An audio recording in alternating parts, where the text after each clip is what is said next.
Asistir a esta cita diaria aquí en Telemedellín. Les recordamos que por ahora los lunes entramos a la 1:20 y el resto de días de martes a viernes el programa se emite a la 1:05 de la tarde. Hoy vamos a hablar sobre la reforma a la salud con invitados especiales, por supuesto, y queremos que ustedes participen marcando la línea telefónica que les mostraremos un poco más adelante, y también tenemos encuesta en nuestra cuenta de Twitter de Telemedellín. Veamos, antes de presentar a nuestros invitados, qué dice la ministra de Salud, Carolina Corcho, sobre este proyecto de reforma a la salud, sobre todo en el tema de lo positivo de lo que tenemos actualmente. Ella habla de construir sobre lo construido. Nosotros tenemos que construir sobre lo construido. En ningún momento la reforma a la salud pretende empezar de cero un sistema de salud. Y construir sobre lo construido significa que en ningún momento está en cuestión ni se va a acabar el aseguramiento social en salud. Esta reforma va a mantener esa forma de financiación, va a mantener el aseguramiento social, porque nos parece que fue una apuesta muy importante de los gobiernos después de la Ley 100, aumentar esa financiación que hoy con los cambios económicos rodea el 6% del PIB. Ley 100 de 1993, 30 años completa el sistema de salud que tenemos actualmente. Ahora se habla por parte del gobierno nacional de hacer una reforma. Al principio, recordemos, teníamos la salud la prestaba el Seguro Social antiguamente, luego aparecieron las EPS, que también han generado mucha polémica, escándalos que no han faltado, problemas de atención a los usuarios. Digamos que hemos convivido con este sistema, pero también tiene sus críticas. La gente se queja y espera cambios que se supone se darán con esta reforma. Julián, buenas tardes. Buenas tardes, Germán, a todos los televidentes que nos ven desde el día de hoy. Les recordamos que a través de nuestras redes sociales ustedes pueden participar sobre el tema del día, que es la reforma a la salud, y le preguntamos a todos nuestros seguidores si cree que se necesita una reforma a la salud en Colombia. La encuesta la sacamos hace pocos minutos y ya empieza a marcar una tendencia, pues el 63% de los colombianos, o de las personas mejor que están votando la encuesta, considera que sí se necesita una reforma, Germán. Así que el debate está abierto. Y también pueden comunicarse con nosotros. Exacto, está la línea telefónica, es el 604-268-6033. Ahí nos pueden llamar y le pueden preguntar a los expertos que usted ya va a presentar, Germán. Los expertos que nos acompañan en esta oportunidad para hablar de reforma a la salud: el doctor Carlos Valdivieso, él es el presidente del Colegio Médico de Antioquia. Gracias por acompañarnos, doctor Valdivieso. Muchísimas gracias, Germán y Julián, encantado de estar con ustedes aquí y con tan importantes contertulios como los doctores que nos acompañan también. Gonzalo Alberto Vélez, el presidente de ASMEDAS, gracias por acompañarnos a un programa de opinión. Germán, muchas gracias por la invitación a tu programa, un programa de opinión. Creo que es un espacio muy importante para que la comunidad de Medellín y el departamento conozcan cuál es el futuro que nos espera en salud en Colombia. Invitamos a Jorge Gómez, excongresista, porque muchas veces en otros espacios, Jorge, hablamos de los debates que ustedes daban hablando del sistema de salud y de la necesidad de hacer reformas. Gracias por acompañarnos. Gracias, Germán, gracias, Julián. Un saludo muy cordial para el doctor Vélez y para el doctor Valdivieso. Y además yo, acuérdese, fui miembro de la Comisión Séptima y estuvimos en el debate sobre el proyecto de ley que presentó el gobierno anterior, el 010, que era una reforma al sistema de salud, pero no todas las reformas al sistema de salud resuelven los problemas que tiene el sistema de salud, y por eso en su momento nos opusimos a ese proyecto de ley y por fortuna lo hundimos. Doctor Carlos Valdivieso, comienzo con usted porque usted nos decía antes de entrar al aire, y lo hemos hablado por fuera de cámaras en varias oportunidades, reforma sí, pero se necesitan algunas cosas, como que les cuenten a las organizaciones médicas qué es lo que se va a hacer con esa reforma a la salud. Ustedes se quejan de que no los tuvieron en cuenta. Bueno, Germán, hay que contarle a toda la población lo que ha pasado con este proyecto de ley, que según se nos informa ya está redactado y lo tiene el señor presidente de la República y será radicado en los próximos días, pues, en el Congreso de la República. Las organizaciones médicas ya hace más de un año nos reunimos en un cuerpo que se llama el Grupo de los Acuerdos Fundamentales. Redactamos un documento que da nombre al grupo, que tenía 14 puntos, donde nosotros dábamos nuestra opinión calificada sobre qué consideramos que debiera transformarse en el sistema de salud. ¿Qué sucedió? Nosotros durante este trayecto de tiempo, porque eso era en la campaña presidencial, ni siquiera se había elegido el presidente. Nosotros, después de que la ministra asume el cargo, convocamos a que se haga una mesa técnica en la cual participen las organizaciones médicas ¿Por qué queremos participar? Porque nosotros tenemos la gente con unas condiciones técnicas muy importantes para trabajar en esto. Somos no solamente médicos, otro tipo de profesionales de salud que tenemos la capacidad en administración, en auditoría médica, en diseño de sistema de salud, etcétera, etcétera. Hasta este momento no fue posible participar en mesa técnica con la ministra. La ministra ha hecho una serie de reuniones nacionales en donde ella le ha dado una serie de principios generales de lo que ella considera que es la reforma a la gente que ha participado en esas mesas que al final parece que terminaron en lo que llaman la gran cumbre. Y hemos preguntado incluso a varios de esos participantes de la gran cumbre si tuvieron en manos el proyecto de ley, el articulado, y nadie parece haberlo tenido. Entonces, esa es una cosa que nos preocupa muchísimo.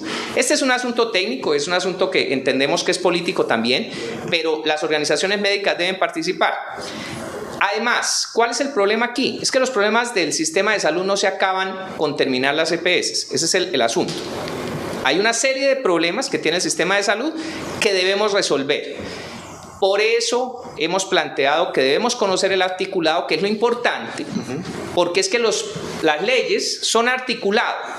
Las leyes no son los principios, querida audiencia. Las leyes son el articulado de un proyecto de ley, que es lo que dice cómo va a funcionar un sistema. Los principios, perfecto, que llamamos la exposición de motivos. El doctor Jorge, que está aquí, nos ilustrará sobre qué es una exposición de motivos. Y aquí lo que se le ha mostrado a la gente es una serie de postulados que harían parte de la exposición de motivos, pero el grueso, que es el articulado, lo que vigora, no lo conoce nadie hasta el momento. Vamos a ir profundizando, doctor Valdivieso, un poquito más adelante en esos puntos claves que usted menciona, los fundamentales que se deben tener en cuenta en el proyecto. Julián. Así es. Bueno, mientras tanto vamos abordando también el tema un poco desde la perspectiva sindical. Gonzalo, ¿cuáles pueden ser esas preocupaciones que se genera el desconocimiento que tiene el gremio médico sobre la reforma y con respecto al panorama actual? Se conoce pues que, por ejemplo, hay muchas EPS que han entrado en liquidación, que se han acabado dejando a los pacientes prácticamente a la deriva, y se puede ver que en el sector de la salud hay mucho médico al cual se le retrasan los pagos.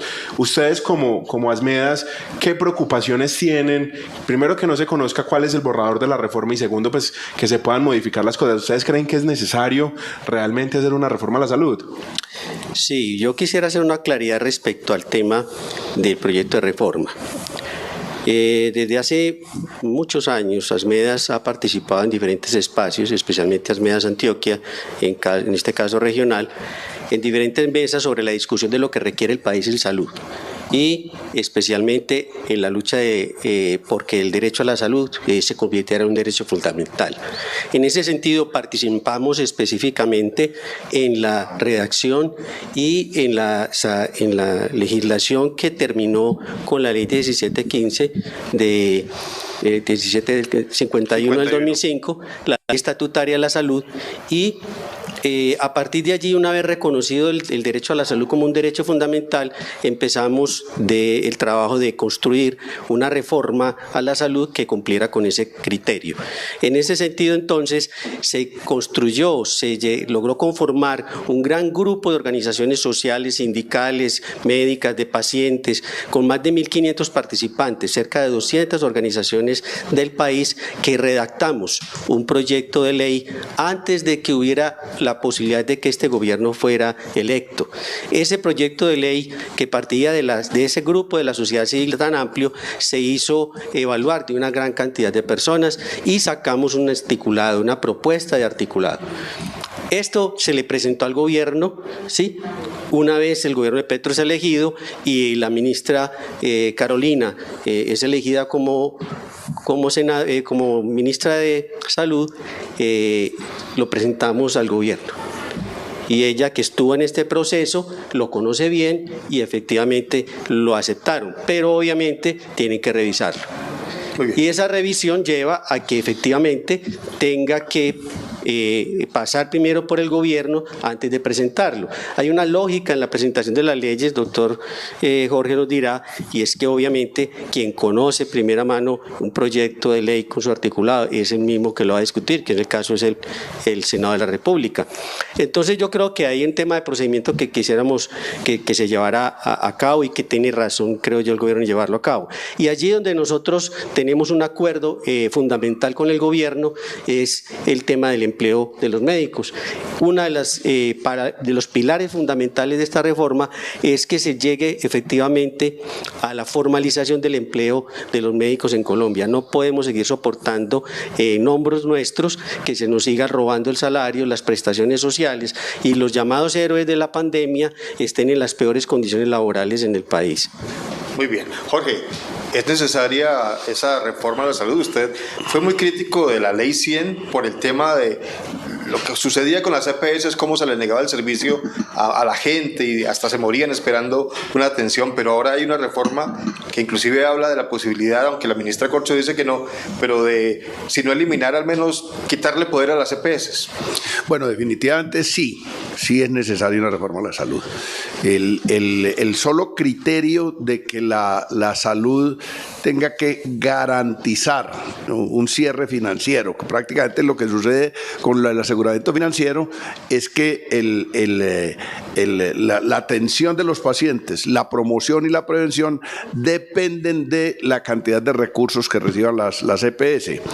Y eso tiene un problema grave, y es que no es garantía del derecho fundamental a la salud, porque está sometido a que los recursos alcancen. Desde luego los recursos tienen que alcanzar.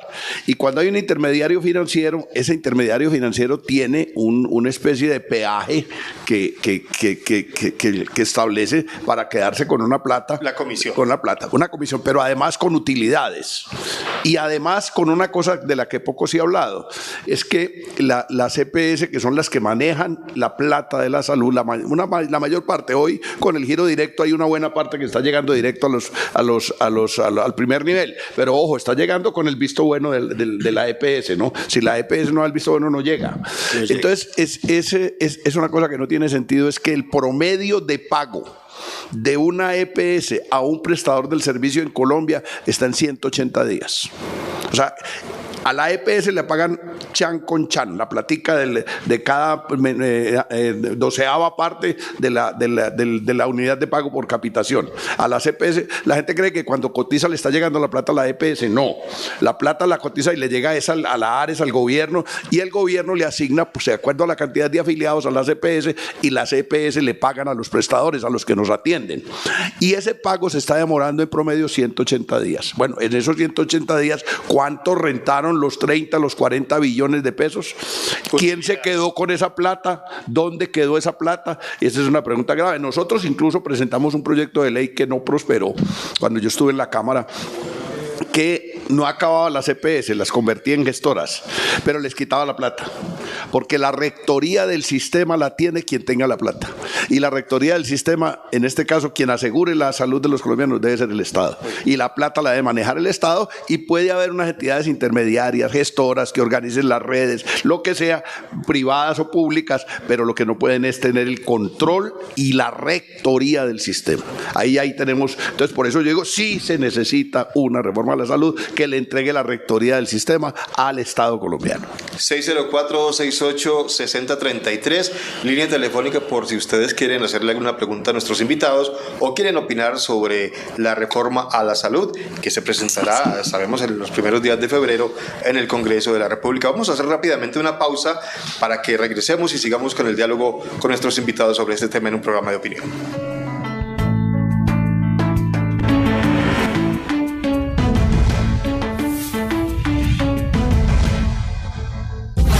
Estás viendo un programa de opinión.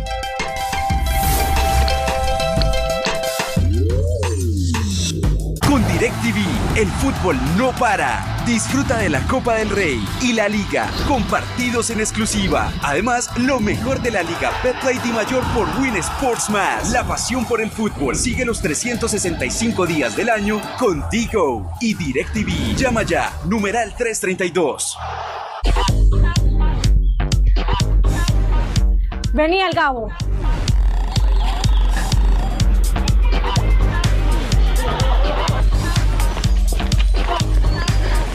Respira aire puro. Invierte tiempo y espacio en tu salud física.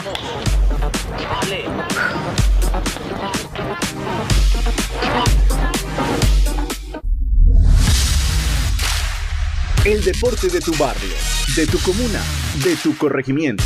del departamento, el país y el mundo están aquí en TN Sports. Los personajes, las historias, las crónicas del deporte profesional y aficionado de grandes y chicos. Lunes a viernes 7:30 de la noche. Telemedellín Sports. Aquí se ven todos los deportes.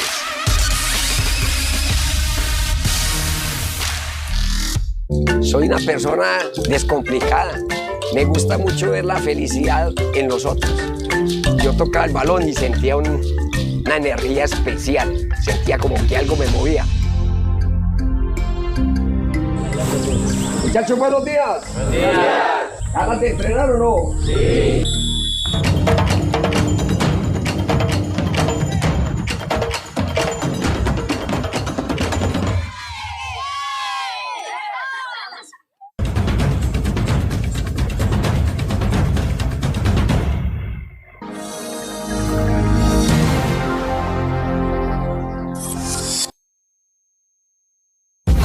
Estás viendo un programa de opinión.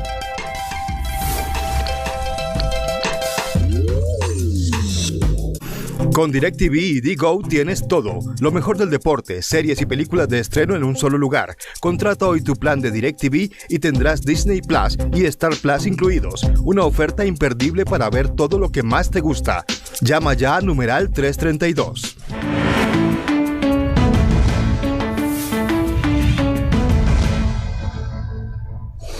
Muchas gracias por continuar con nosotros. El tema de hoy en un programa de opinión, la reforma a la salud. ¿Se necesita o no se necesita? ¿Qué cambiará? ¿Qué tendrá esta reforma? ¿Qué pasará en el Congreso de la República? Cuando digo pasará, ¿qué de esos artículos pasarán y qué se quedarán en el camino? ¿Qué modificaciones? Lo sabremos, por supuesto, un poco más adelante, pero por lo pronto estamos analizando aquí esa reforma de la cual no tenemos como mucha información, pero hay algunos puntos básicos que ha lanzado el gobierno y que tendrían esos cambios al actual sistema. Tenemos la llamada de Araceli Cañaveral desde Robledo. Araceli, gracias por comunicarse con nosotros, la escuchamos. Sí, nosotros, las asociaciones de usuarios que hemos venido luchando muchos años por el derecho a la salud, consideramos que debe haber una reforma estructural en la salud, porque es que las EPS han sido una barrera de acceso. Si hay una cirugía o algún tratamiento, si la EPS no autoriza, entonces no hay ese tratamiento. Entonces, por eso nosotros consideramos que sí debe haber una reforma estructural en la salud y que se acabe la intermediación. Araceli, muchísimas gracias por su opinión. Bienvenidas todas las opiniones de nuestros televidentes. La línea está abierta, 604-268-6033. Doctor Valdivieso, usted mencionaba al principio del programa que acabar con las EPS no era lo único que podía servir para mejorar el actual sistema que tenemos. Inclusive hay algunos que dicen no se deben eliminar, y don Jorge lo decía, que tengan otra función.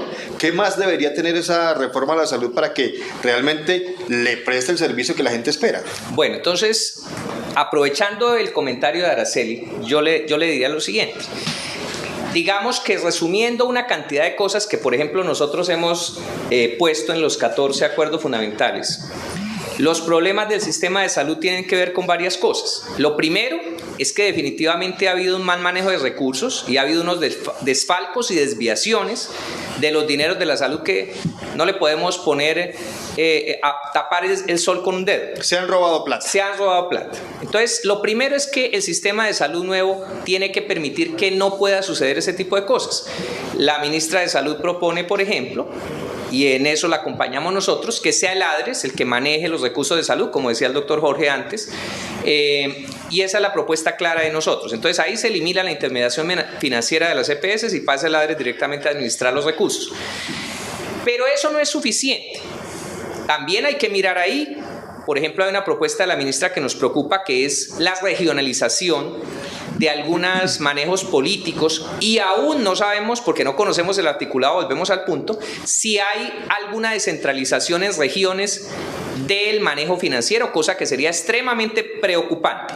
Si las regiones no han sido capaces de manejar el PAE evitando que se los roben, imagínense ustedes manejando recursos de la salud. Entonces ahí hay un punto. El segundo problema que se tiene es el problema de control del gasto, porque es indispensable que se pueda controlar los precios de los servicios de salud a los prestadores, los mismos servicios de los médicos, etcétera, a través de unos sistemas muy robustos de auditoría. Eso es lo que llamaba el doctor Jorge también hace un rato de la gestión del riesgo. Es decir, tenemos que manejar esos recursos. ¿Por qué?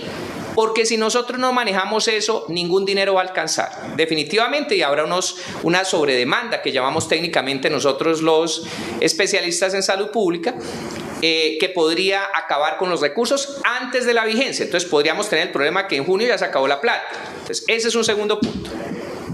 El tercer punto es el punto administrativo al que se refería doña Araceli. Es decir, por ejemplo, lo de las autorizaciones está claro que ha generado una barrera para que la gente acceda a los servicios a los que ya tiene derecho.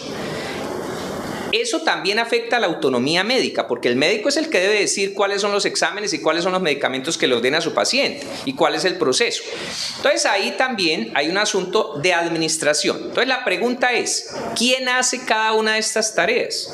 ¿Cierto? En el control pues ya sabemos que está obviamente la Contraloría, habrá otras entidades, etcétera, la Superintendencia de Salud.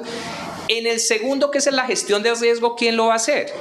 ¿Lo puede hacer directamente el ADRE? ¿Será? ¿O será que se va a permitir que lo hagan agentes privados también? Y en el tercer punto, ¿quién va a administrar los procesos? Porque es que la administración de los procesos también es importante porque es lo que siente finalmente el paciente, si le autorizaron su examen, si le autorizaron la consulta del especialista. En todas estas materias, el sistema de salud ha tenido sus aciertos y sus desaciertos. Todos sabemos que el sistema de salud tiene más de 99% de la cobertura nacional y eso es un logro de la Ley 100. Pero también sabemos que ha habido una serie de problemas que son lo que estamos queriendo corregir. Por eso es que nosotros necesitamos tener en manos el articulado del proyecto de ley para poder saber qué va a pasar. Así es, el tema de la reforma a la salud sin duda es uno de los temas más importantes y se nota que es de interés nacional y por eso tenemos en la línea a Angélica Pérez que nos está saludando el día de hoy. Angélica, ¿cómo estás? Muy buenas tardes, para felicitarlo por el programa. Muchas gracias. No estoy de acuerdo con la reforma. Yo estoy muy contenta, la EPS Sura, me parece maravilloso. Y para contarle al doctor Jorge Robledo que yo trabajé con la doctora Marta Cecilia Gómez en el centro de salud, el estadio, que fue una mujer maravillosa, una médica. Para mí, hacía milagros. Una feliz tarde, que esté muy bien y saludes. Es mi hermana. Muchas gracias, Angélica, muy amable por comunicarse con nosotros. Doctor Gonzalo, ustedes apoyan la reforma, por supuesto, del gobierno nacional. Inclusive nos contaba usted hace un segundo que muchos de esos insumos para el proyecto que se está presentando es partido de ustedes. Habría que hacer qué tipo de cambios para lograr que realmente, la misma pregunta que les hacía a todos es: tenemos personas que se quejan constantemente de que les niegan servicios, de que se demoran mucho en las autorizaciones. Hemos tenido que asistir, doctor Valdivieso, usted lo decía, a EPS construyendo cosas que no tienen nada que ver con la salud, gente en la cárcel porque la plata se pierde. ¿Qué cree usted que de lo que ustedes propusieron pasará en este proyecto? Contrario a lo que la gente piensa, el debate de la reforma a la salud ha sido intenso. Y ustedes acá como periodistas les consta que ha habido una cantidad infinita de foros, de debates. La ministra ha estado en todo tipo de entrevistas. Yo personalmente he estado en muchos espacios explicando el tema de la reforma. Pero le critican a la ministra todo el tiempo que no se ha socializado. Efectivamente, o sea, es extraño cuando en realidad el contenido de la reforma, una cosa es el articulado y otra el contenido de la reforma ha sido ampliamente difundido tanto por el gobierno como por las organizaciones que participamos de esa cumbre social y política, porque los elementos a los que se ha llegado en la discusión ya son de consenso. De un consenso tal que todo el país piensa en este momento, incluso ACEMI, alguna vez, hay que cambiar cosas. Y hay que cambiarlas porque es que el sistema de salud, como va, si no hubiera llegado el gobierno de Petro, si el gobierno hubiera sido con la misma tónica, si no se hiciera ninguna reforma, el sistema de salud va hacia el abismo. Entonces lo que se propone es modificar el tema, porque de 190 EPS que empezaron este sistema, hoy quedan 30 y de las 30 hay 10 que están a punto de liquidarse. Están en condiciones precarias. ¿Qué va a pasar cuando se liquiden con el resto de las EPS? ¿Usted cree que fracasó este sistema? El sistema no fracasó, el sistema avanzó a un punto que ya hay que modificar. modificarlo.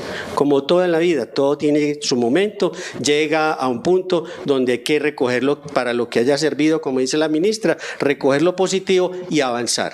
En este momento debemos avanzar porque el sistema ya no da para más. Un sistema que tiene tantas dificultades con los usuarios, tantas dificultades con los prestadores de servicios, tantas inconformidades, no puede seguir en esta tónica. Y adicionalmente, porque financieramente es insostenible también, porque hay intermediarios que tienen que ganar dinero y de esa manera entonces vamos diluyendo la prestación de los servicios, la corrupción, todo lo que está ocurriendo alrededor. Entonces, un elemento fundamental que debe tener la reforma es el fin de la intermediación financiera. El gobierno debe asumir la rectoría del sistema, tanto en lo económico como en su diseño, y esa rectoría va fortalecida por un control del gasto.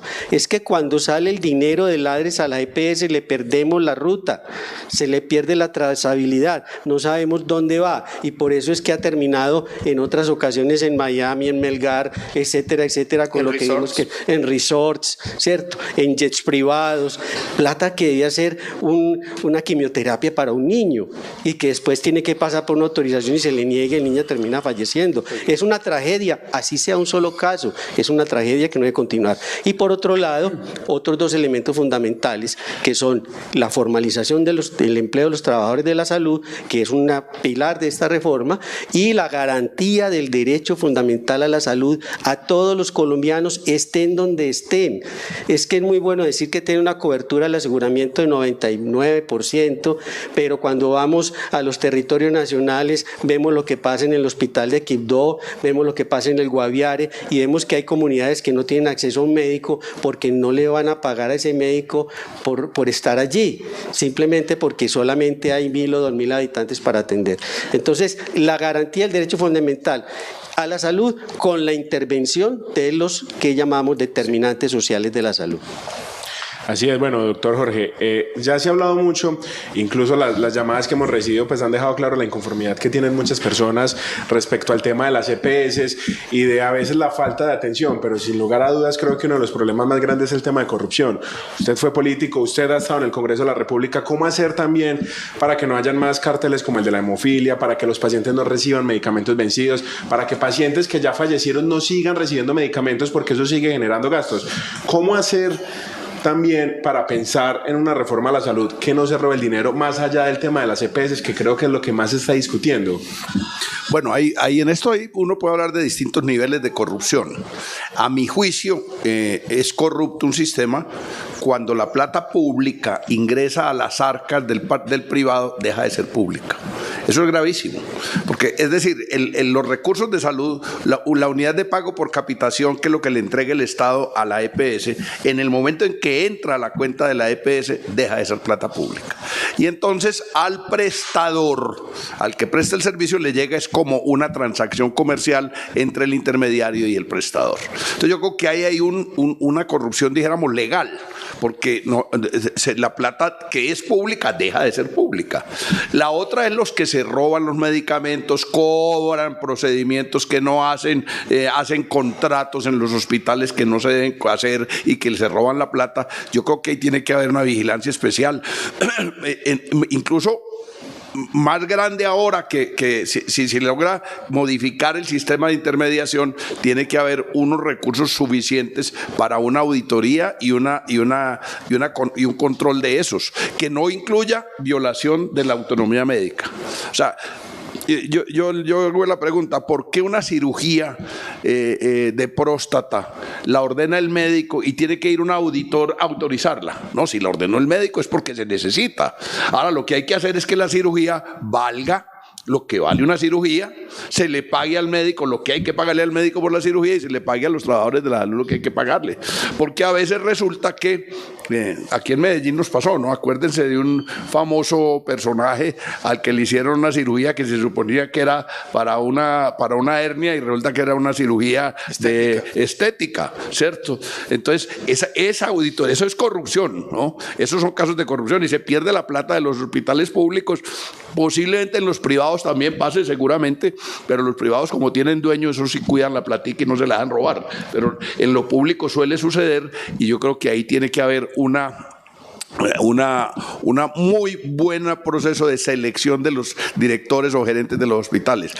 Esa fue una pelea que perdí yo en la Comisión Séptima. La perdimos porque la mayoría, la planadora del gobierno anterior nos quitó un artículo en un proyecto en el que los gerentes o directores de los hospitales tenían que ser elegidos por meritocracia y se le daba a los alcaldes la posibilidad de elegir un gerente o un director, pero de una lista de elegibles que hubieran surtido primero un proceso severo de meritocracia distinto a esos que contratan los alcaldes con una universidad y que de una vez ya lleva el nombre del que la va a ganar. Esa es una cosa distinta, eso la perdimos, pero yo creo que ahí tiene que haber mucha atención porque por ahí se puede ir mucha de la plática de la salud. Es grave también el problema.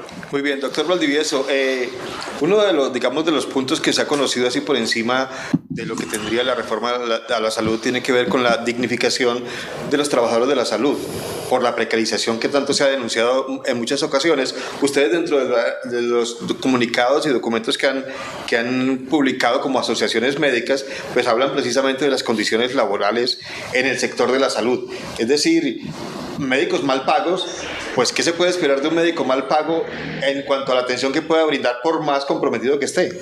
Claro que sí, y eso sí lo vemos muy claramente. O sea, aquí hay médicos contratados básicamente por lo que llamamos órdenes de prestación de servicios. Es decir, esos médicos no tienen derechos laborales o casi ningún derecho laboral, y eso es absolutamente injusto. En la época de la pandemia prestamos un excelente servicio y cuando examinamos, muchos de esos médicos que atendieron la pandemia estaban por orden de prestación de servicios. Hay que diferenciar un poco la tarea de los diferentes profesionales de la salud y dentro de la medicina, por ejemplo, el papel que cumplen los médicos generales de los especialistas. Las modalidades de contratación deben ser diferentes. Por ejemplo, en lo que hemos sabido del proyecto de la ministra, lo que hemos escuchado por ella misma, es que ella piensa que muchos de los médicos generales y otros profesionales de salud deberían ser funcionarios públicos. Nosotros consideramos que eso debiera ser así. Para médicos especialistas y digamos de un nivel de capacitación un poco mayor, tal vez para ellos no sea conveniente ser funcionarios públicos, sino tener otra forma de contratación. Para saber cómo es la propuesta de la ministra, por ejemplo, en esta materia, o si va a ser anexa al proyecto del sistema de salud en otro proyecto de ley, necesitamos conocer cuáles son las propuestas. Nosotros pensamos que debe haber varias formas de contratación. Hay una forma de contratación, por ejemplo, que algunos especialistas han usado, que se llama la contratación por el contrato sindical gremial. Es decir, se unen agremiaciones, eso es muy famoso en los anestesiólogos, por ejemplo, que tienen muy sólidas organizaciones, y ellos forman un sindicato, y ese sindicato es el contratado, y el sindicato garantiza los derechos laborales a los afiliados. Esa es una forma muy interesante de contratación que debe ser preservada para los médicos porque es una forma de contratación justa y hace parte pues de lo que universalmente se acepta que es la función de los sindicatos en esa materia.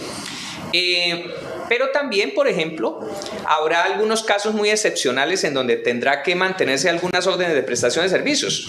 Especialistas médicos que ganan muchísimo dinero y que son muy caros y que debemos preservar, por ejemplo, esos especialistas en algunos hospitales, pero son situaciones excepcionales. De tal manera que sí, como tú lo dices, la contratación de los médicos es un asunto vital, que sea justa, es muy importante, porque es la única manera de que garanticemos que las personas competentes ejerzan las tareas competentes dentro del sistema de salud. Así es. Bueno, doctor Gonzalo, ahorita pues en una de las llamadas que recibimos, la de doña Araceli, ella mostraba su preocupación porque faltan muchas autorizaciones para órdenes médicas. Si la plata la da el gobierno, ¿por qué se generan esas trabas? Y también cómo esas trabas también están perjudicando a los médicos, porque muchas veces los médicos son atacados porque a la larga les terminan diciendo, no, es que por ahora solo le puedo dar eso, es que la EPS no ha autorizado. ¿Qué se debería hacer también ustedes dentro de la reforma que ustedes piensan que sería la ideal? ¿Qué se podría hacer para que eso pueda solucionarse, para que los pacientes puedan tener esto? Y permítanme, doctor Gonzalo y Julián, le complemento algo. Cuando usted dice atacados, no es solamente verbalmente, sino físicamente en algunos sitios o centros de atención de salud. Sí, nosotros partimos de que nosotros no tenemos un sistema de salud actualmente.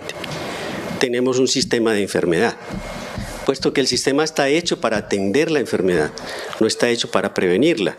¿Sí? Como tal, un sistema de seguros ¿sí? actúa sobre la base de un siniestro que puede ocurrir. Uno asegura el vehículo efectivamente te lo aseguran porque no te vas a chocar. Y cuando aseguro un paciente en enfermedad, pues lo que voy a atender es la enfermedad, no la salud. Eso nos lleva a elementos fundamentales dentro del modelo y es la contención del costo para las aseguradoras. Mediante la negación del servicio se hace la contención del costo, mediante el aplazamiento de la cirugía, mediante el momento en el que yo puedo asistir, o sea, me ponen el centro de prestación lejos de mi casa, etcétera. Así un montón de cantidad de obstáculos de barreras para la atención. Y eso hace que efectivamente se afecte. Entonces, el hecho de eliminar la intermediación favorece que haya más acceso al servicio. Y la forma de contratación que se va a hacer con el personal de la salud, con los equipos multidisciplinarios que van a ir a los territorios, con las redes integradas e integrales de servicios de salud que se van a construir para que la gente pueda acceder al sitio de prestación más cercano a su vivienda o el de su preferencia, que puede ser el mismo que tiene ahora. Simplemente a partir de allí asciende en el nivel de prestación de servicios según la necesidad. Esa área de primer nivel atenderá la salud, la promoción, la prevención, ¿sí? Y cuando detectemos algo que sea enfermedad, entonces subirá en el nivel de atención, ya al segundo o al tercer nivel de atención o al más alto nivel que requiera el paciente, dentro de la misma red que tienen ahora. O sea, simplemente lo que cambia es que el dinero no va a circular a través de una EPS y eso nos puede garantizar a través de esta dinámica que llegue efectivamente el pago del servicio que presta la IPS, la entidad hospitalaria o clínica o el profesional, que llegue efectivamente y oportunamente, que es otro elemento fundamental en ese sentido. Es inaudito que un médico que tiene una formación de 5 o 6 años, hasta 7 años en algunas ocasiones, especialidad de 3 años, subespecialidad de 2 años más, cuando le ordena a algún paciente, esa orden tenga que pasar por la autorización de una secretaria, de un auditor que solamente estudió un tiempo, no es por demeritarlos, pero su calidad de auditor, sí, frente a una orden de un superespecialista de estas características es absurda. Pero es que hay que controlarlo, precisamente. Ya la transformación del sistema comenzó. Ustedes saben que la superintendencia se está descentralizando para ese control que pedía el doctor Valdivieso. Ya lo está haciendo el gobierno nacional y yo creo que es más fácil controlar el dinero en territorios que en 1000 hospitales que están sometidos a una cantidad de injerencias incluso de los grupos armados ilegales. Muy bien, tenemos que hacer una nueva pausa. El doctor Jorge Gómez, estamos tratando de que se nos quede porque ya me autorizaron. Ya lo autorizaron para que se quedara, tenía un compromiso. Afortunadamente se puede quedar con nosotros y por supuesto gracias a nuestros invitados por haber aceptado esta invitación a un programa de opinión. Ustedes pueden marcar la línea telefónica 604-268-6033 para que le hagan preguntas a los invitados o para que opinen sobre el tema de hoy, Reforma a la Salud. Volvemos.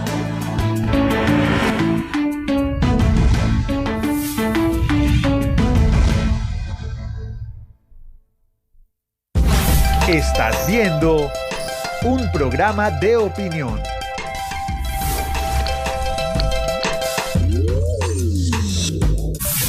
Ya viene JFK, el valor de hacerlo juntos.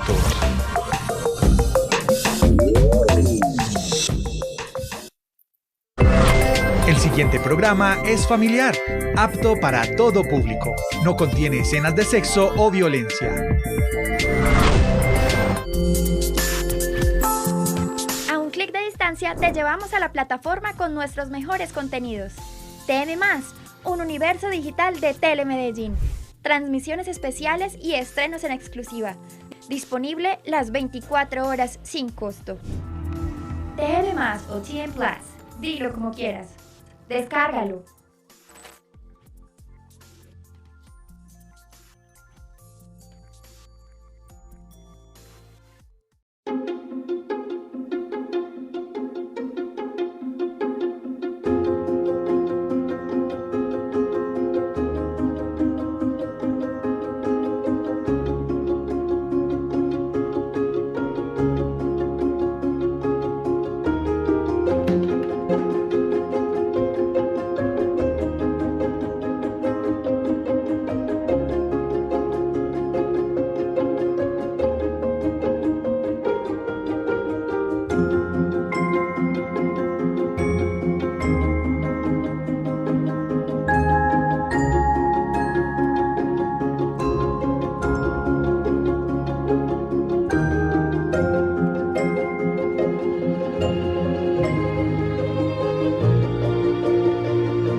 TN Plus o TN+.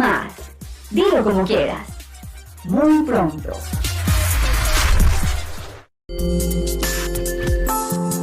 A un clic de distancia te llevamos a la plataforma con nuestros mejores contenidos. TN+, un universo digital de Telemedellín. Transmisiones especiales y estrenos en exclusiva.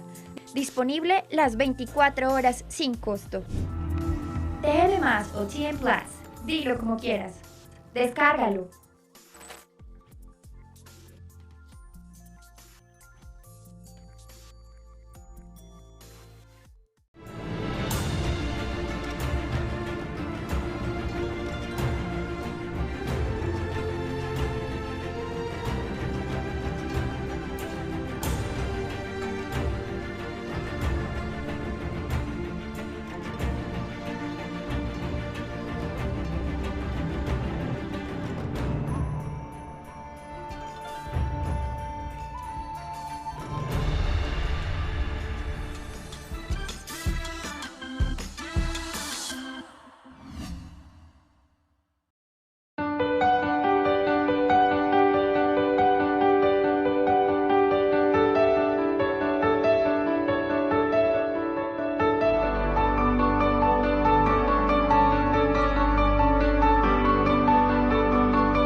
Te llevamos a la plataforma con nuestros mejores contenidos. TN+, un universo digital de Telemedellín. Transmisiones especiales y estrenos en exclusiva. Disponible las 24 horas sin costo. TN+ o TN+. Dilo como quieras. Descárgalo.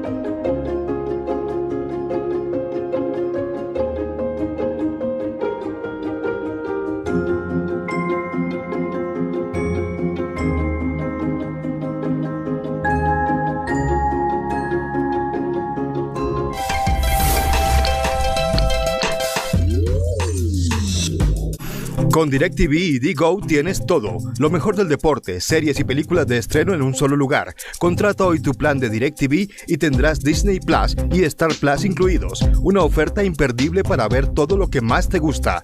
Llama ya a numeral 332.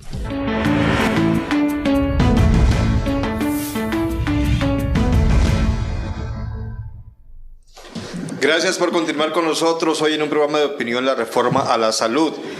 Bueno, tuvimos en alguna época el Seguro Social que atendía a las personas en esas clínicas que tenía el mismo Seguro Social y pues una situación caótica. Sabemos que no había cobertura para toda la familia. Después aparecieron las EPS copiadas de un modelo chileno que allá pues no ha tenido como muy buen desarrollo, y aquí nos decía el doctor Gonzalo que ya está prácticamente a punto de colapsar.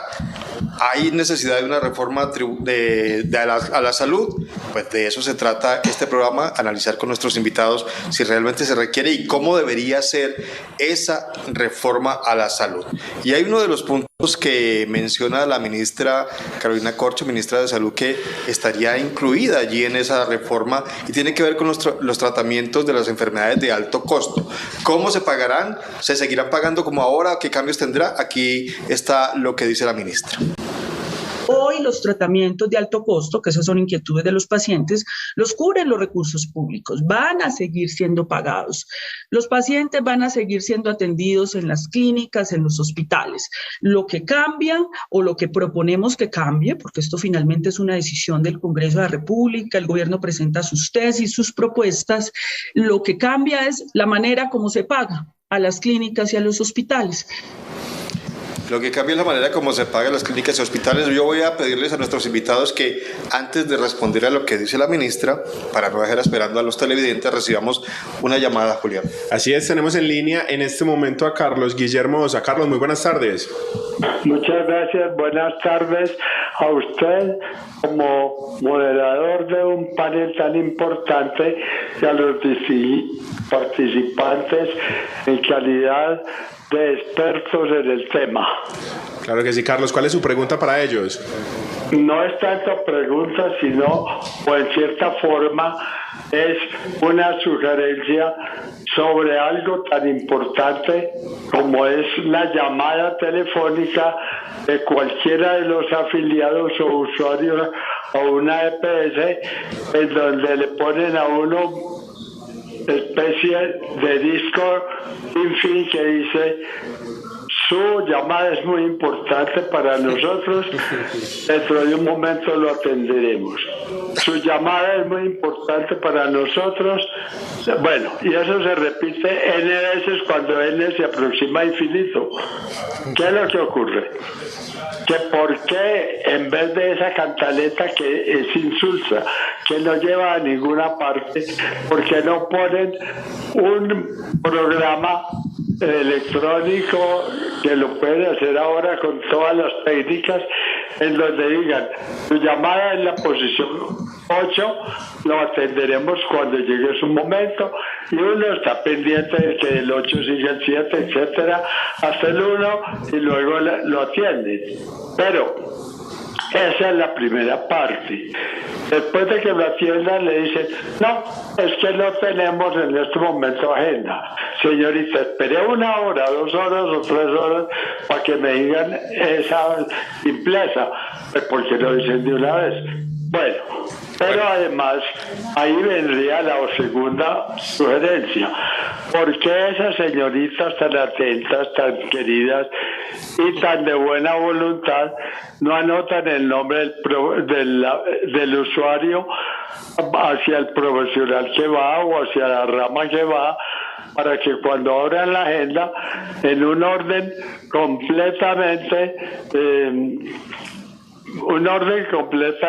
riguroso, vayan a decir: bueno, vamos a llamar a la casa de Carlos Guillermo para decirle: señor, ya agendamos su cita, pero no esperar a que estén abriendo. Señorita, ¿qué hago? No, vuelva a llamar en esta semana. Señorita, ¿puedo llamar a qué hora? A la hora que quiera, de las 8 a las 5. Carlos, muchas gracias. Está muy bien. Hasta cierto punto las pobres muchachas no tienen la culpa, porque las ponen ahí como los títeres, en donde los grandes mandos les dan a... Muchas gracias a Carlos por comunicarse con nosotros. Bueno, interesantes son las barreras, Jorge, que tienen los usuarios para acceder al servicio, y el hecho de pasar todos esos filtros, que él lo dice coloquialmente, ese menú que ya es de moda, que uno no sabe cuánto se puede demorar, y no le garantiza la atención, porque le niegan la atención, muy probablemente porque no hay citas. Eso también se tiene que vencer. Sí, claro, no, yo soy víctima, ¿no? Yo les cuento que yo llevo pidiendo una cita para dietista, y uno no tiene pues todo el día para pegarse de un teléfono, y es horrible. Esa es una de las cosas, las torturas que tenemos. Pero estamos hablando del pago por capitación, y del pago por evento. Yo quisiera retomar el tema, porque también tiene referencia, doctor Vélez, al tema del pago y de la contratación con especialistas o con médicos generales. Yo creo que el sistema hoy requiere una transición incluso en eso, porque hay hospitales que no aguantan un especialista, no les da para tener un especialista, entonces tendría el especialista que trabajar en 2 o 3 hospitales.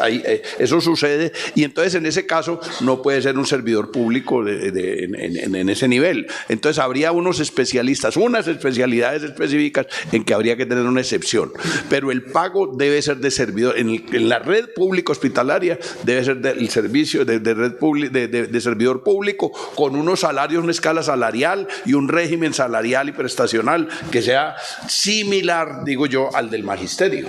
En el magisterio hay profesores que tienen de la escala 1 a la 14, ¿no? Tienen unos requisitos para ascender en la escala salarial y los privados que contraten profesores deben pagarle el mismo salario, el salario equivalente al público, porque los privados pues tienen otro régimen, pero deben por lo menos respetar el nivel, si tiene maestría, si tiene esas cosas. Y lo que pasa es que esto se ha degenerado de una forma que yo creo que al principio sí había esa posibilidad simplemente de que hubiera, antes de la ley 100 contrataban a los médicos todos como de tiempo completo, y los especialistas y todo, y un día se abrió la excepción y la excepción la volvieron regla, como en las universidades a los profesores de cátedra. Los profesores de cátedra eran una excepción en la universidad. Para magistrados muy importantes, ministros, personas que podían aportar una cosa pero tenían otro cargo, se abrió la posibilidad de ser de cátedra, no empleados directos ni de tiempo completo de las universidades. Y ahora todos los profesores de las universidades son de cátedra, que les pagan por hora y les pagan muy mal, ¿no? Yo creo que esas dos cosas hay que ligarlas, el pago, el régimen salarial y prestacional, y el pago, porque puede ser por capitación, por evento o por disponibilidad, que a mi juicio es el mejor método de pago. Esta entidad pública, este prestador, es capaz de atender no sé cuántos pacientes, tantos partos, tantas cosas, se le garantiza el funcionamiento con eso, y si hay discrepancias, pues se liquida a final del año. Muy bien, muchas gracias. Doctor Carlos, uno de los problemas también que puede encontrar en los ciudadanos es que precisamente se quejan porque además de los largos trámites que tienen que hacer cuando llegan a la consulta, le dicen, no, es que eso no lo cubre el POS, es que eso no hace parte del plan obligatorio de salud, y eso también se convirtió en una problemática que colapsó el sistema judicial porque lo llenó de tutelas. Si hay una nueva reforma tributaria, reforma a la salud, y se acaban, por ejemplo, las EPS, pues se acabaría el plan obligatorio de salud, o qué pasaría con este tipo de intervenciones que son más costosas y que además son más difíciles de hacer. ¿No creería que también podría haber un problema o sería antes una solución? Tiene que haber un límite, necesariamente en cualquier sistema de salud tiene que haber un límite a la demanda, es decir, tiene que haber unos servicios que se prestan a los pacientes. Eso tiene que estar establecido dentro del sistema, llámese plan de salud o cualquier otro término que le podamos dar, porque evidentemente la demanda de salud es una demanda que tiene unos límites muy, muy altos. Entonces, si nosotros dejáramos abierto absolutamente todo, eso podría llevar al colapso financiero del sistema de salud. Eso lo entendemos absolutamente todos. Lo que hay que hacer, además de tener ese plan obligatorio de salud, o como se llame eso, en donde estén los derechos que tienen efectivamente los usuarios y a qué tienen derecho, etcétera, que debe ser definido ahí, que debe ser garantizado a través del respeto a la autonomía médica, pues debe controlarse los recursos financieros a través, por ejemplo, de cuáles son los sistemas de pago. La ministra ha propuesto que ella, en las conversaciones que la ministra ha hecho públicamente, de todos conocemos, ella ha propuesto una red de prestadores, generar redes de prestadores a nivel local y regional. Esas redes de prestadores, ahí es donde, para que la gente entienda de qué estamos hablando con los pagos, es donde queremos saber el dinero que viene del ADRES, cómo se le va a entregar a los prestadores. Entonces ahí lo que decía el doctor Jorge, a los prestadores puede pagársele por evento. ¿Por evento qué es? Le prestó servicio a un prestador al paciente y presenta la cuenta de cobro y se le paga. La otra forma es que a esas redes de prestadores se le dé una especie de bolsa que esa red tenga que distribuir en el tiempo, y dependiendo de las situaciones de salud de ese lugar específico, de esa región específica, para que pueda hacerse la gestión de esos recursos. Porque definitivamente, claro, si no se gestionan estos recursos, pues vamos a tener igualmente un sistema quebrado. Muchos de los especialistas y de la gente, de los técnicos más competentes en la materia, apuntan que, entre otras cosas, tendríamos que mirar cuáles son los servicios que podemos efectivamente prestar de acuerdo a los recursos que tiene el sistema de salud, que son unos recursos bien importantes. Recordemos que son cercanos a los 89 billones de pesos anuales. El 1% del PIB está en salud en Colombia, más o menos. Entonces está por encima de los 80, 89 billones de pesos, así que es bastante dinero. Pero si no se administra adecuadamente, ningún dinero en la salud alcanza. Muy bien. El doctor Gonzalo quiere hablar sobre la pregunta que le hacía Julián al doctor Valdivieso, pero le voy a poner otra pregunta porque usted, digamos que en eso que se está que está revisando el gobierno nacional, el presidente Gustavo Petro, y que se presentará como proyecto ante el Congreso de la República, pues ustedes como Asmedas tuvieron mucho que ver. Nos escribe Blanca Oliva Restrepo desde Buga, en el Valle del Cauca, y nos pregunta: buenas tardes, Germán, y a las personas que están en el programa, si en esa reforma de la salud todavía seguirá existiendo el copago, por ejemplo, a una cirugía. Eso más lo que usted iba a mencionar sobre la pregunta de Julián. Perfecto. Entonces, lo primero es plantearles que el eje fundamental de la reforma a la salud que está propuesta es la garantía del derecho fundamental a la salud, valga la redundancia, de todos los colombianos. Y ese derecho fue plasmado en, como dije ahora, en la ley 1751 del 2015, la ley estatutaria de la salud. La discusión sobre el plan obligatorio de salud ya se superó. La ley estatutaria de salud estableció que no hay plan obligatorio de salud, que los colombianos tenemos derecho a todas las prestaciones con unas excepciones definidas en cuanto a una serie de elementos que son experimentales, estéticos, etc. Pero el resto de las necesidades, aún las enfermedades de alto costo, hoy en día deben ser atendidas por el sistema de salud. Todo está en el POS. Todo está en el POS. No hay POS. Y ya eso está definido. Ya esa discusión se superó. Y la ratificó la Corte Constitucional en la sentencia T760. Entonces, claramente, eso está superado. Y eso desde el 2015, o sea, no es que estemos hablando desaforadamente de que hay que atender la necesidad de la población como un derecho, eso es una realidad, y es una realidad ya desde hace varios años. Pero no se cumple en muchos casos. Sí, en muchos casos no se cumple por precisamente las barreras que ponen los intermediarios para la contención del costo y poder lograr tener menos pérdidas o en algunos casos utilidades a costa de negar servicios. La negación del servicio no debe ser un elemento para que un sistema de salud sea sustentable, ¿sí? Entonces, habrá que mirar el tema de tarifas. ¿Cómo están las tarifas? Y entonces el Estado tendrá que empezar a definir unas tarifas en la prestación de servicios para garantizar que puedan ser efectivos para toda la población. Y además, en el pago a los diferentes prestadores, habrá que definir cuáles son las estrategias, más allá de si un médico va a ganar 6 millones o un especialista 120 millones o 70 millones o lo que sea. Lo que hay que definir es que una población en cualquier lugar del territorio nacional tenga la posibilidad de ser acompañada por un equipo interdisciplinario de salud y en el caso de que se enferme, ser atendida para lo que requiere. ¿Y quién lo pagará? ¿Quién lo paga hoy en día? El Estado. Porque hoy eso lo está pagando el gobierno a través del ADRES, no lo está pagando la EPS. Las enfermedades de alto costo las paga el gobierno nacional. ¿Lo del copago? Lo del copago es precisamente uno de los elementos que también trae la norma o la propuesta de norma, es que el copago no debe constituirse un elemento de obstáculo para la atención. El copago es una figura que se creó en los seguros y ustedes ven cuando usted asegura un carro, usted tiene que hacer un copago que lo llaman el deducible, que es de un salario mínimo, más de 1 millón de pesos, una barrera. Entonces tú no vas a arreglar tu carro porque tienes que sacar 1 millón de pesos. Y adicionalmente, sí, cuando vas a volver a sacar tu seguro, te cobran una prima mayor porque te accidentaste. Entonces el copago debe dejar de existir dentro de un modelo que quiera que la gente pueda tener acceso al servicio de salud. Bueno, Jorge, ya ahora se va a presentar la reforma a la salud y tiene que tener pues, su recorrido en el Congreso. Todo el mundo sabe que eso es una decisión política. Actualmente, de pronto usted también, ¿cómo puede analizar la situación? La reforma a la salud es algo que se ha venido conversando mucho y teniendo en cuenta que hay elecciones regionales ahora, pues a fin de año. ¿Cómo cree que va a ser ese curso en el Congreso? ¿Dependerá mucho de los puntos? ¿Cree que el gobierno actual tiene una bancada mayoritaria? ¿Qué va a pasar en el Congreso con esta reforma desde su punto de vista? Pues como estamos como en las primeras de cambio, lo que se ha visto es que hay una división en la bancada de gobierno. Porque Roy Barreras, que ha sido pues el más eficiente gobiernista en este periodo, ha dicho que en los primeros comentarios no está de acuerdo con la idea general de la reforma.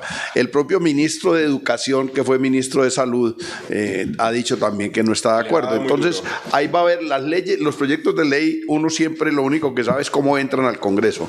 Cómo salen es muy difícil saberlo cómo salen. Puede salir una cosa muy buena como puede salir un Frankenstein, no sabemos, porque eso es... Primero hay que conocer el texto de propuesta para poder opinar exactamente sobre los temas.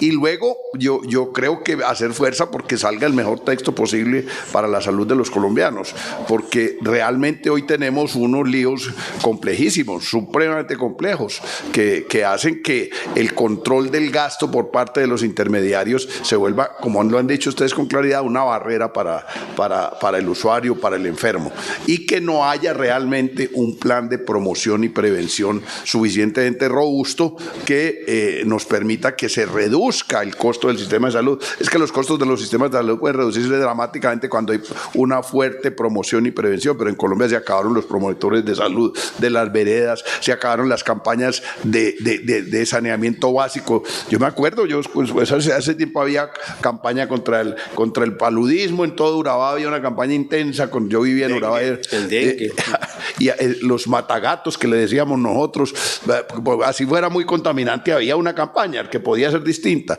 y había promotores de salud y programas de salud, de saneamiento básico, etcétera, que se han venido deteriorando.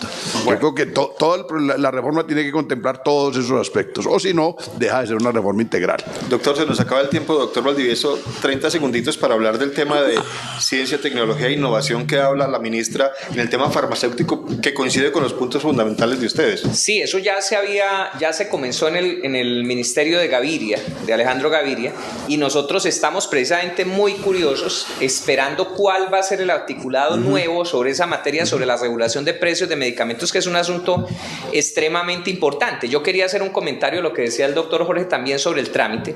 Recordemos que el gobierno ha citado a las extraordinarias del Congreso y ha puesto sobre la mesa, que va a ser en los próximos días, la discusión del proyecto de ley.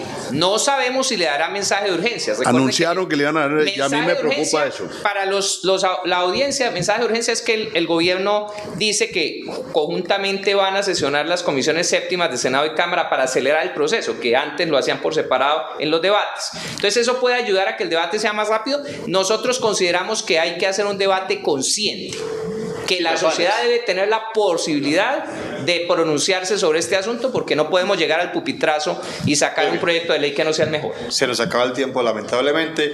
En el transcurso digamos que el trámite en el Congreso de la República de esta reforma volveremos a tocar este tema aquí en un programa de opinión. Gracias, doctor Valdivieso, por acompañarnos. Gracias a Jorge Gómez y también al doctor Gonzalo Alberto Vélez de Asmedas por aceptar esta invitación. Lo volveremos a invitar en una próxima oportunidad. Julián, nos vemos mañana. Así es, nos vemos. Se acabó la plata de la UPC. 66.7% de las personas que votaron creen que Colombia necesita una reforma a la salud, Germán. Muy bien, mañana tendremos resultados totales de la encuesta que permanecerá allí en la cuenta de Noticias Telemedellín en Twitter. Feliz tarde para todos. ¿Cuánto vale?